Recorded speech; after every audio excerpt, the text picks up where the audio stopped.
Hello everyone, चलिए शुरू करते हैं आज आपका नया चैप्टर नंबर 6 जिसका नाम है lines and angles.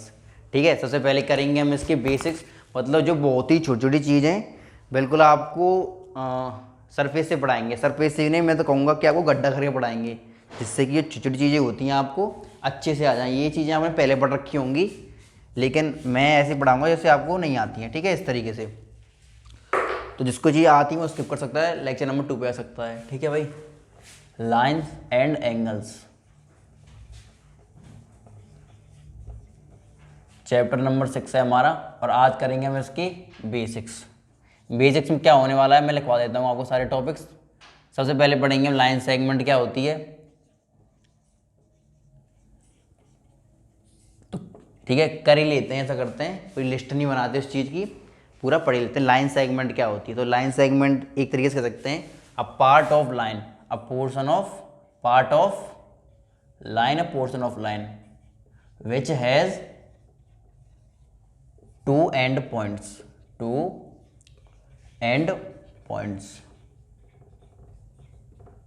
is called line segment।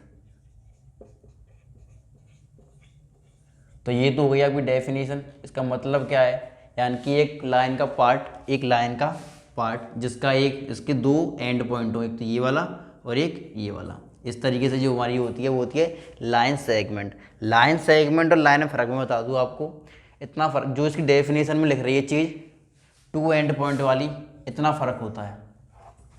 कहने का मतलब है लाइन सेगमेंट में दो एंड पॉइंट होते हैं और लाइन में कोई एंड पॉइंट नहीं होते। हाँ, ये बात है कि लाइन को भी बढ़ाया जा सकता है, इसको भी बढ़ाया जा सकता है, ये इसमें सिमिलरिटी होगी। आप लिख सकते हैं जो मैं बोल रहा हूँ अलग से नोट डाल के कि इनमें सिमिलरिटी ये होती है कि लाइन और लाइन सेगमेंट दोनों को दोनों साइड बढ़ाया जा सकता है, लेकिन इनमें अंतर क्या होता है, डिफरेंस क्या होता है। लाइन और लाइन सेगमेंट में लाइन के कोई एंड पॉइंट नहीं होते और लाइन सेगमेंट के एंड पॉइंट्स होते हैं, और उनको हम डिनोट करते हैं ए और बी से। लाइन की लेंथ डिनोट करनी है वो भी ए बी से करेंगे हम। ठीक है, अगर लाइन को डिनोट करना है कि ये लाइन है, लाइन सेगमेंट है, सॉरी, ठीक है, लाइन सेगमेंट, तो हम उस तरीके उसको डिनोट करते हैं ए बी और दो एरो दोनों साइड। ठीक है, इस तरीके से क्या करते हैं हम एक लाइन को डिनोट करते हैं। वैसे क्वेश्चनों में आपको इस तरीके से दिया नहीं आएगा, वो सिंपल ए बी देंगे, चाहे लेंथ हो उसकी या फिर डिनोशन हो, कुछ भी हो, वो बता देंगे कि एक लाइन सेगमेंट, डायरेक्ट लिख देंगे, आपको ये डिनोशन देंगे ही नहीं वो। लेकिन आपसे क्वेश्चन पूछ लिया है एमसीक्यू में कि लाइन को डिनोट कैसे करते हैं, उसका सिंबल क्या है, तो ये वाला उसका सिंबल है। ठीक है, इतनी बात को आप जान गए। ठीक है, इतना ही बस लाइन सेगमेंट के बारे में क्या होती है, बिल्कुल बेसिक। उसके बाद पढ़ेंगे हम रे। रे क्या होती है, सेकंड है हमारा रे। रे होती है a part of line which has one and point only. A part of line which has one endpoint only and a ray on another end is called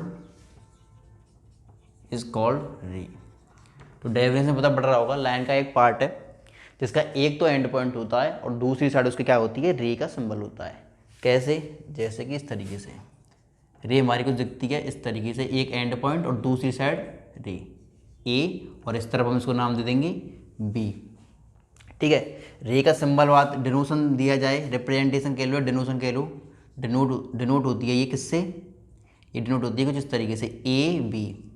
इसमें बताना पड़ेगा हमें कि कहाँ से स्टार्ट हो रही है, ए से स्टार्ट हो रही है और बी की साइड रे है। तो इस तरीके से हम जिस तरफ रे है उस तरफ हम रे को बना देंगे, इस तरीके से हमारी हो जाएगी डिनोट। ठीक है, ये उसका डिनोशन हो गया, ये डेफिनेशन हो गई, और मैंने आपको समझा दिया होता क्या है। रे के बाद देखते हैं हम दो चीज़ हो गई हमारी जो बेसिक्स हैं। बेसिक्स के अंदर थर्ड चीज़ है, थर्ड क्या हो सकता है और क्या बताने की चीज़ें आपको, कॉलिनियर पॉइंट्स। कॉलिनियर पॉइंट्स क्या होते हैं ये देखो, कॉलिनियर पॉइंट्स,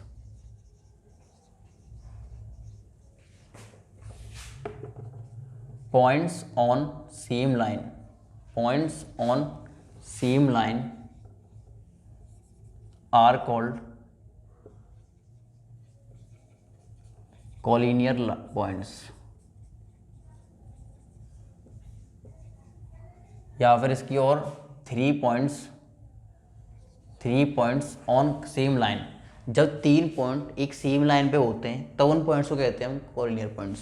और नॉन कॉलिनियर पॉइंट्स की वही बात कर लेंगे हम साथ के साथ। नॉन कॉलिनियर पॉइंट्स क्या होते हैं, जब 3 पॉइंट्स क्या होते हैं, आर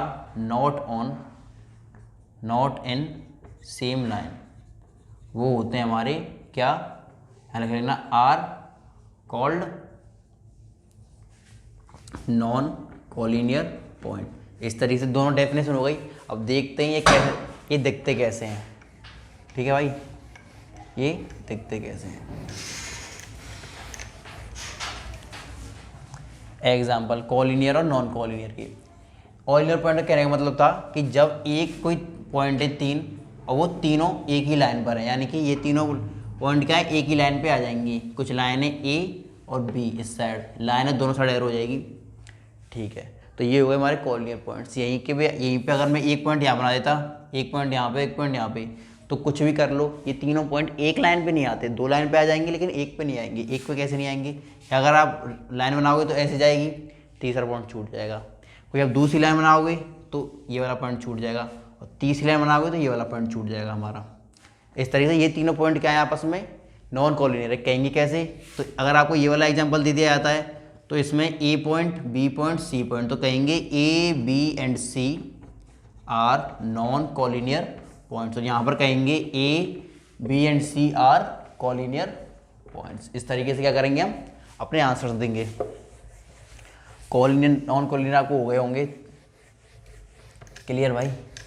इसके बाद क्या पढ़ेंगे हम, एंगल्स। एंगल किसे कहते हैं, एंगल आपने सुना होगा बहुत बार, पर एंगल की जो प्रॉपर डेफिनेशन है, जो बिल्कुल बेसिक है, वो देखो आप, है ना। बिल्कुल गड्ढे से बोरिंग करके पढ़ाएंगे आपको। वे छोटे छोटे जो बेसिक आपको आना चाहिए, मेरे हिसाब से मैं यही मानता हूँ। एंगल क्या होता है, व्हेन 2 रे originate from same point, then an angle is formed. Then an angle is formed. if नहीं आएगा ऐसा आएगा।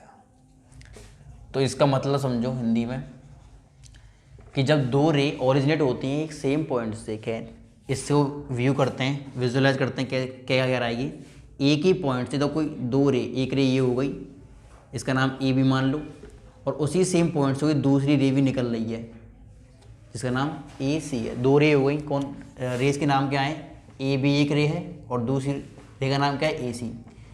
जब 2 रे सेम पॉइंट से, सेम कॉमन पॉइंट क्या है हमारा ए, उससे निकलें, तब क्या होता है, एक एंगल फॉर्म होता है। तब एक एंगल फॉर्म होता है। और एंगल कौन सा फॉर्म हुआ है, ये वाला, या तो ये और ये दोनों सेम बात है। एक चीज़ और, इतना एंगल दोनों सेम एंगल है। ये मान लो 30 डिग्री का है तो ये भी 30 डिग्री का है, ऐसा नहीं है ये बड़ा हो जाएगा।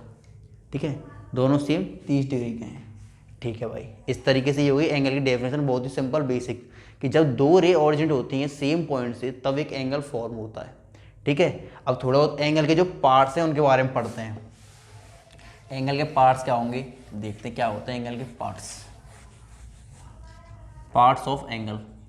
5वां पॉइंट डालो आप, parts of angle. Parts of angle में सबसे पहले आता है, एंगल क्या होता है हमने भी देखा, इस तरीके से बना लेंगे, ए यहाँ पर बी, यहाँ पर सी। ठीक है, ये हमारा एंगल हो गया। पार्ट्स ऑफ एंगल में पहली चीज़ है उसके आर्म्स। आर्म्स क्या होते हैं, आर्म्स ऑफ, और इसका पूरा नाम अच्छे से डालेंगे, आर्म्स ऑफ द एंगल। हम किसकी बात कर रहे हैं, आर्म्स ऑफ एंगल। शॉर्ट में इसको आर्म्स भी कह सकते हैं, लेकिन जब एंगल की बात हो रही हो। ठीक है, अगर नहीं समझ में आ रहा तो डायरेक्ट कहो आर्म्स ऑफ एन एंगल। ठीक है, आर्म्स ऑफ एंगल क्या होते हैं, इस वाले एंगल में आर्म्स क्या होंगे, आपसे पूछ लिया जाए कि ये एक एंगल है जिसका नाम है बी ए, एंगल ए। ठीक है, इसे कहेंगे एंगल ए वाले पॉइंट पे बना हुआ है तो इसे कहेंगे एंगल ए। ठीक है, आपसे पूछा जाए कि एंगल ए जो आपको दिख रहा है इसके आर्म्स का नाम बताओ, इसके आर्म्स के नाम होंगे आर्म ए बी और arm A C. A B और ए सी क्या है, आर्म्स ऑफ एंगल ए। ठीक है, इस तरीके जो पहला पार्ट है वो हो गया आर्म्स ऑफ एन एंगल। दूसरा पार्ट क्या है, वर्टेक्स बहुत ही सिंपल है, ठीक है। चाहूँ तो मैं आपको सिर्फ मुंह से डायरेक्ट बोल के बता सकता हूँ, लेकिन मैं चाहता हूँ कि आपको ये चीज़ क्रिस्टल क्लियर रहे, आपके पास लिखी रहें, जिससे कि आपको कभी भी दिक्कत हो तो आप एक बार पेज पलट कर देख लें और आपकी सारी दुविधाएं दूर हो जाएं, ठीक है। वर्टेक्स क्या होता है? द कॉमन पॉइंट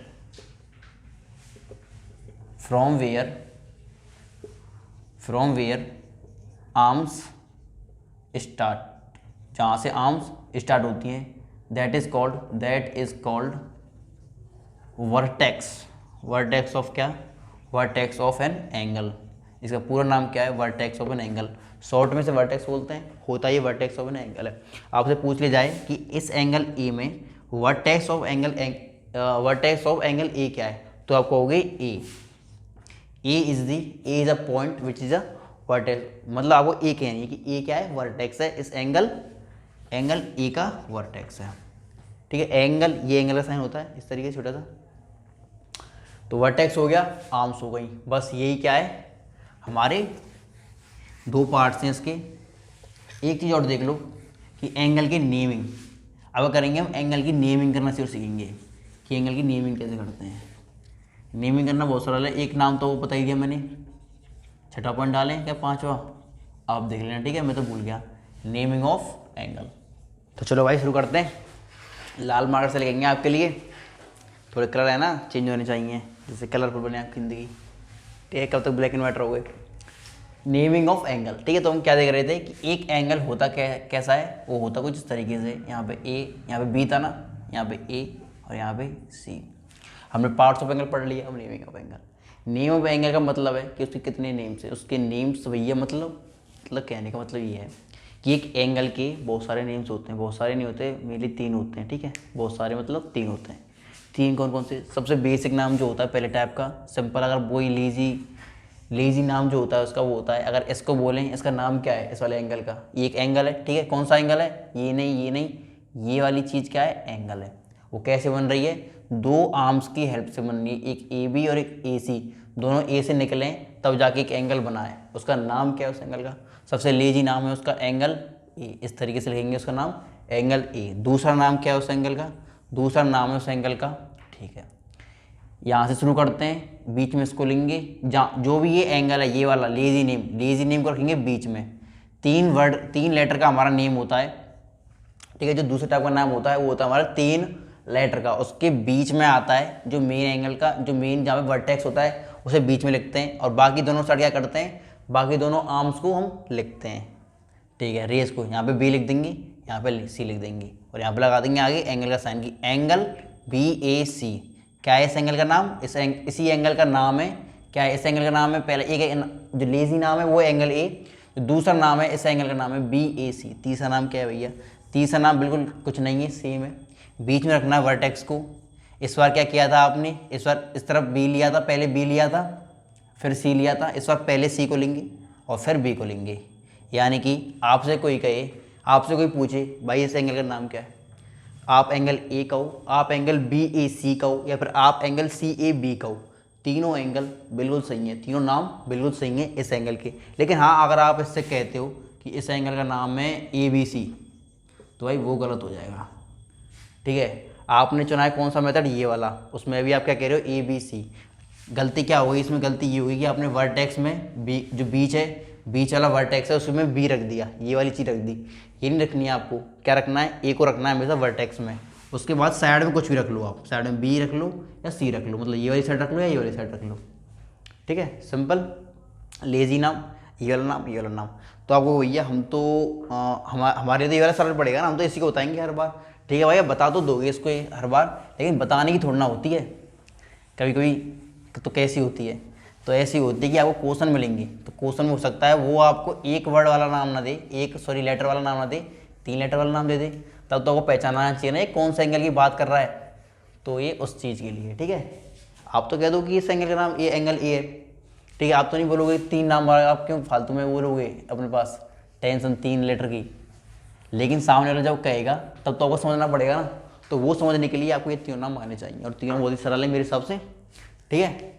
इसके बाद शुरू करते हैं अपना क्या आगे। हमने पार्ट्स ऑफ नाम पढ़ लिए, मैं आपके लिए टॉपिक लिख के लाया हूँ, जो कौन कौन से बेसिक आपको बताने सारे मैं लिख लाया हूँ। क्या है अगला, हमने एंगल के बारे में पढ़ लिया, पार्ट्स के बारे में पढ़ लिया, अब पढ़ेंगे types of angles on the basis of their degree. ठीक है, ठीक है, टाइप्स ऑफ एंगल, एंगल के प्रकार ऑन बेसिस ऑफ डिग्री। इतनी डिग्री के एंगल को ये बोलते हैं, उतनी डिग्री के एंगल को, 3-4 हैं, बहुत ही सरल सरल है, बिल्कुल समझ में आ जाएंगे आपको। सबसे पहला एंगल क्या होता है, जिसका नाम होता है एक्यूट एंगल। ठीक है, एक्यूट एंगल, ये उसकी स्पेलिंग होती है। ठीक है भाई, स्पेलिंग गलत नहीं होगी, मेरी स्पेलिंग उससे रहती है आता, कभी कभार गलत हो सकती है, 3 में से 1 नहीं 10 में से 1। एक्यूट एंगल क्या होता है, तो एक्यूट एंगल क्या होता है, जो angle, those angles which comes between 0 degree and 90 degree are called acute angles। जो भी एंगल 0 से लेकर 90 डिग्री के बीच में आते हैं वो सारे क्या कहलाते हैं, एक्यूट एंगल्स। क्वेश्चन कैसे आएगा, क्वेश्चन एग्जाम्पल डाल लो, क्वेश्चन नहीं, आपसे कहें ये 30 डिग्री का है, इसका दूसरा नाम क्या है, ये एंगल है जिसका जो क्या है BAC, जो एंगल BAC है वो 30 डिग्री का है।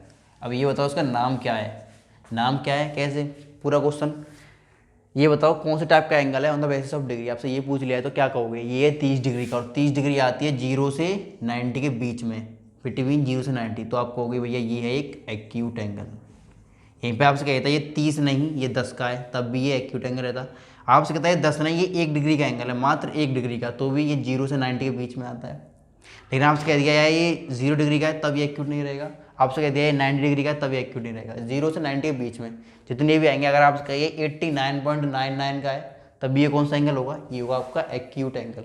आई होप ये चीज़ आपको बिल्कुल क्लियर हुई होगी। पहले टाइप एंगल पढ़ लिया आपने on the basis of degree, सरल डेफिनेशन, बहुत ही सरल में समझा रहा हूँ आपको, और आप मेरे हिसाब से समझ पा रहे होंगे, और ये पुरानी चीज़ें आपने 8th में भी पढ़ी होंगी मेरे साथ तो शायद। ठीक है, अगर आपको थोड़ा वो लग रहा है ये क्या कहते हैं इजी, तो क्या कर सकते हो तुम, स्पीड फास्ट कर लो भाई, पर मज़े से पढ़ो। ठीक है, सेकंड टाइप है इसका एक राइट एंगल। ठीक है, राइट एंगल थोड़ा छोटे लिखते हैं जैसे ये और भी आ जाए। Right angle, the angle which has exactly 90 degree measurement, वो एंगल जिसका 90 पूरा जिसका एग्जैक्टली 90 डिग्री का मेजरमेंट हो वो कहलाता है, दैट इज कॉल्ड, शॉर्ट लिख लेंगे, दैट इज कॉल्ड क्या, राइट एंगल। ठीक है, उसे कहते हैं राइट एंगल। कैसा दिखता है ये कुछ ऐसा दिखता है, ऐसे करके इस तरीके से, यहाँ पे A कर देंगे, यहाँ पर B, यहाँ पर C, तो ये 90 डिग्री का। इसे कैसे रखेंगे, इसका नाम यहाँ पे लिखेंगे एंगल A जो है वो 90 डिग्री का है, एक तरीका। दूसरा तरीका एंगल B, बीच में आएगा वर्टेक्स, फिर कुछ लिख दो, कुछ मतलब उसका साइड आर्म का नाम लिखना है बस, और कुछ नहीं लिखना मतलब। ठीक है, BAC 90 डिग्री, या तो तीसरा नाम एंगल CAB जो क्या होगा 90 डिग्री। इस तरीके से लिखते हैं हम एंगल्स को। ठीक है, तीसरा एंगल पढ़ेंगे ऑब्ट्यूस एंगल।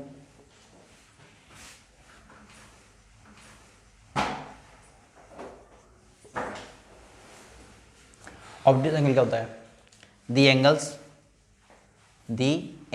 ये देखना यहाँ पे एंगल था सिर्फ, क्योंकि एक ही एंगल 90 डिग्री का होता है, एक ही एंगल राइट एंगल होता है, तो इसीलिए एंगल लिखा है। यहाँ पे एंगल्स आएगा क्योंकि बहुत सारे एंगल्स होते हैं। दी angles which has measurement between कितने से कितने 90, between 90 and 180 are called obtuse angle। ठीक है, obtuse angle लिख लेना बाद में। ठीक है, कैसे दिखते हैं ये कुछ इस तरीके से दिखते हैं। एक से हमने ये बना दी A, और यहाँ पे 90 डिग्री का तो ये होता है, 90 से बड़ा बनाना है थोड़ा इस तरीके से बनाना पड़ेगा। यहाँ पे B और यहाँ पे लिख लो C। ये कितने का हुआ, ये मान लो ये 110 डिग्री का। ठीक है, तो कैसे लिखेंगे इसको कि एंगल B कितने का है 110, और 110 किसके बीच में आता है 90 और 180 के बीच में आता है, इसलिए क्या होगा, ये एक ऑब्ट्यूज एंगल होगा। एंगल बी लिख लो उसका नाम, एंगल सी बी ए लिख लो इसका नाम, यहाँ पर एंगल ए बी सी लिख लो इसका नाम, 90 नहीं 110। ठीक है, 3 तरह के हमने पढ़ चुके हैं एंगलों को। चौथा टाइप है आपका क्या, चौथा टाइप है क्या है भाई, राइट एंगल हो गया। अब आएंगे स्ट्रेट एंगल और रिफ्लेक्स एंगल।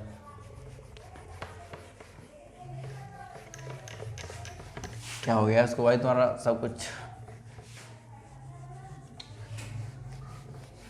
चलो ऐसा लग रहा है आज का टाइम ख़त्म करना पड़ेगा हमें। प्रकृति के बहुत सारे सिग्नल आ रहे हैं हमारे पास। चलो नेक्स्ट एंगल है आपका कौन सा, 14 है, कौन सा है देख लेना तुम। स्ट्रेट एंगल, स्ट्रेट एंगल उसकी तरह होता है, क्या कहते हैं, राइट एंगल की तरह, मतलब उसकी डेफिनेशन थोड़ी एक ही एंगल होता है ना, इसलिए दी angle which has measurement of 180 degree is called क्या, स्ट्रेट एंगल। यानी कि वो वाला एंगल जिसकी मेजरमेंट 180 डिग्री की होती है उसे कहते हैं हम स्ट्रेट एंगल। ठीक है, कैसा दिखता है ये दिखता है कुछ इस तरीके का, एक ही होता है मात्र। जो राइट एंगल और स्ट्रेट एंगल होते हैं वो बहुत सारे नहीं होते, एक्यूट और ऑब्ट्यूज की तरह एक ही होते हैं अपनी तरीके के। आपको पहचानना चाहिए, पहचान ही लोगे आप वैसे। इस तरीके बिल्कुल स्ट्रेट लाइन होती है, दोनों साइड एरो होती हैं, बीच में एक पॉइंट होता है। ठीक है, क्योंकि एंगल तो क्या 3 लेटर से बनता है, ये बी मान लो, ये इस साइड के एरो को ए मान लो, इसको सी मान लो। तो इसे कैसे इसे भी ऐसे दर्शाएंगे कि एंगल क्या है, बी कह लो। एंगल बी कितने का है, 180 डिग्री का। कितने का ये एंगल, यहाँ से स्टार्ट हो रहा है, यहाँ पे ख़त्म हो रहा है। ठीक है, एंगल क्या है ये 180 डिग्री का। या फिर दूसरा नाम क्या कह सकते हैं, एंगल ए बी, बीच में बी आना चाहिए, सी, ये 180 का। या फिर कह सकते हैं इसको एंगल सी बी ए, बीच में बी आना चाहिए 180 डिग्री। तो ये क्या होगा 180 डिग्री का, क्या है ये स्ट्रेट एंगल है हमारा। यही होता है तुम्हारा क्या, स्ट्रेट एंगल। ठीक है,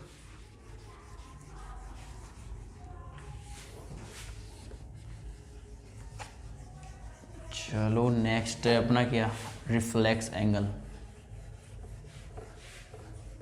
भाई डस्टर की पावर कम हो चुकी है, इंटेंसिटी, और तुम्हारे और मेरे अंदर जो रहना चाहिए पढ़ने पढ़ाने का। नेक्स्ट क्या है, रिफ्लेक्स एंगल।